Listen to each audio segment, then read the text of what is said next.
પણ તેથી આપણને મનની માલપા વાત યાદ આવી કે મારી દેવે કીધું તું કાળા એકવાર ધૂપેલિયા માથે આમ લોબડીને ફેરવી અને લોબડી તારા ખંભે મેકને જો તારા ખંભે નો બેહી જાવ તારી ચામુંડા લઈ જાવ.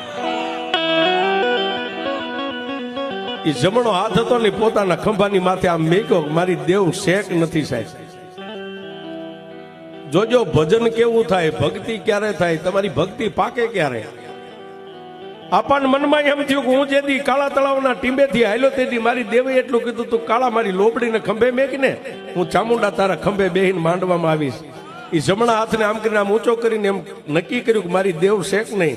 સાહેબ આમ લોબડી માથે પોતાનો હાથ આમ ગયો ને ત્યાં સાહેબ લોબડી હલવા માંડી ગઈ માથે.